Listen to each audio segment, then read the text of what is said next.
మన 100 డేస్ సిరీస్‌లో ఈరోజైతే డే 31 అనమాట. ఈరోజు మార్నింగ్ సబ్జా వాటర్‌తో అయితే నా డే అయితే స్టార్ట్ చేసేసి, ఇంక బ్రేక్‌ఫాస్ట్‌లోకైతే చపాతీ అండ్ బాయిల్డ్ ఎగ్స్ అయితే తినేసాను. అండ్ తర్వాతయితే అమ్మకు కూడా మార్నింగ్ అయితే పరగడుపున మేథి పొడి వాటర్‌తో అయితే అమ్మ డే కూడా స్టార్ట్ చేపిచ్చేసాను. అమ్మకు కూడా ఈరోజు chapati and boiled eggs and పప్పయితే ఇచ్చేసాననమాట బ్రేక్‌ఫాస్ట్‌లోకి. అండ్ తర్వాత లంచ్‌లోకైతే అమ్మకి కొద్దిగా రైసు అండ్ ఉప్మా అయితే చేసిచ్చాను. గోధుమ రవ్వ ఉప్మా.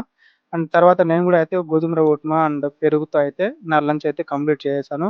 అండ్ ఈరోజు గూడా జిమ్‌కెళ్ళలేదు నేను. అండ్ ఈవినింగ్ పూటైతే ఒక బనానా అయితే తినేసాను. దాని తర్వాత చాలా రోజుల నుంచి నేను చల్లనీటే స్నానం అయితే చేశాను. ఈరోజు వేడి నీటితో స్నానం చేశా. చాలా ఫ్రెష్‌గా అనిపించింది. 5కి అట్లా అయితే ఇంక ప్రోటీన్ పౌడర్ అయితే తాగేసాను.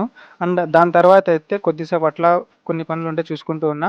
అండ్ తర్వాత 7:30కి అట్లా అయితే మారినేటెడ్ చికెన్ అయితే తినేసాననమాట. ఇంగా మా జైద్ గాడు చూడండి పిల్లలు మురుకులు తెచ్చుకొని తింటా ఉంటే వాళ్ళ దగ్గర అడిగి మరీ తీసుకొని తింటా ఉన్నాడు వీడు. మనుషులు ఏది తింటే అది వాడికి పెట్టాల్సిందే కంపల్సరీగా లేకపోతే ఒప్పుకోడు. అరుస్తానే ఉంటాడు పెట్టే వరకు. ఇంగ వాడు అట్లా తినేస్తున్నాడు.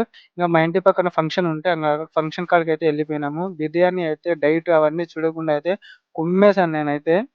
ఈరోజు ఇలా అయితే డే అయితే కంప్లీట్ అయిపోయింది.